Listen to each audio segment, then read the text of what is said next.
something in my teeth? Is that on? Oh, it's on. Oh, excuse me. What's up, guys? Sorry you caught me at such an awkward moment. But I have a question for all the naturalists out there, and I would like to see what you have to say.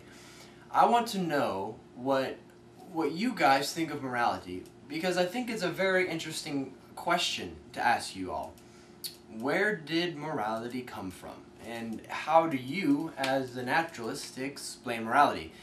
The problem is I don't think you can. See, you'll try to tell me, I'm sure, that morality is an evolved thing. It's something that we evolved as a necessity to survive as a species. And to that I would say that, well, I think that's a load of crap. And this is why. First of all, evolution deals with the physical, the natural, and morality is not natural, and therefore it cannot be explained through physical means. There is no moral organ, and just like a consciousness, there is no conscious organ, there is no organ that gives us a state of consciousness. We just have it, and I'm talking beyond just the brain function. There's the brain functioning, and then there's consciousness. Those are two different things.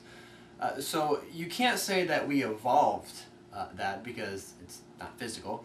And secondly, even if you wanted to argue that morality was and is an evolved addition to us as human beings, then we should have lost our immorality.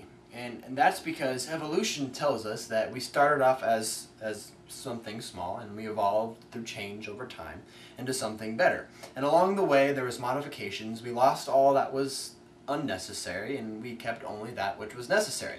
Well then, if morality is something necessary for us to survive, then that which was unnecessary should have been lost, which would be in this case immorality, but we still see today plenty of immorality.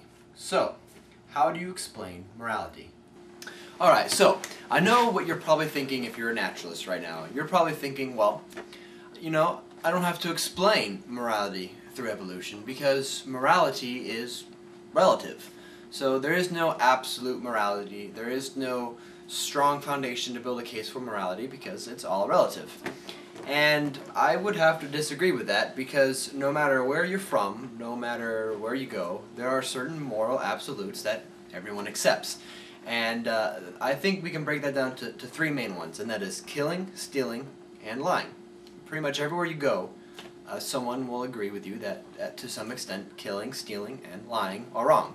And let me give you an example of such. Here is Paul. Okay, this is Paul. Paul has a daughter named Judy. Now, Paul kills, and lies for a living to provide for little Judy over here. Now, even though Paul may do all those horrible things and says, well, it's justified because I need to provide for my daughter, if Simon, over here, this is Simon, comes along, steals Judy, lies to Paul about it because him and Simon were best friends, and then kills little Judy, I don't care how much killing, stealing, or lying Paul has done, he's still going to be pretty pissed off.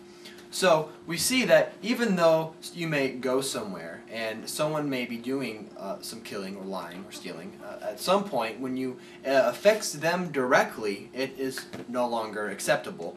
So therefore, truth, in this case morality, is not relative. So maybe you're not buying into the whole relative morality thing. That's great.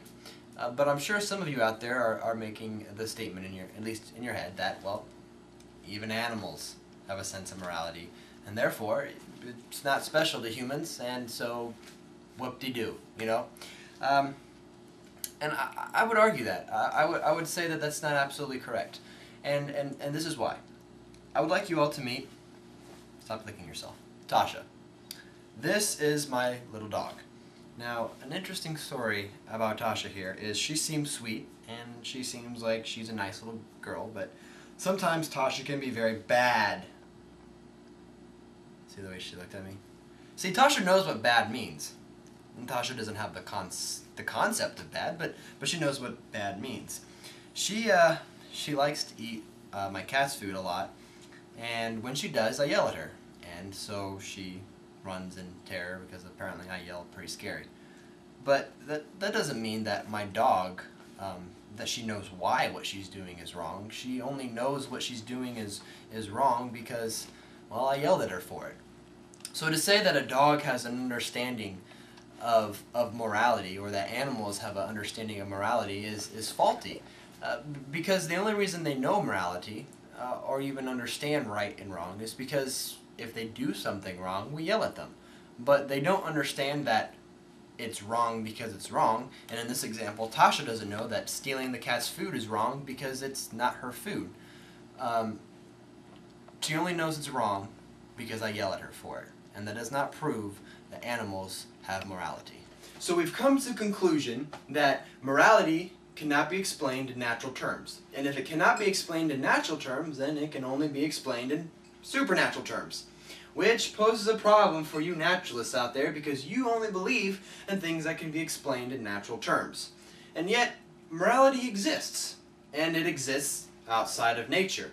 And so if you cannot explain away morality, you cannot explain away God.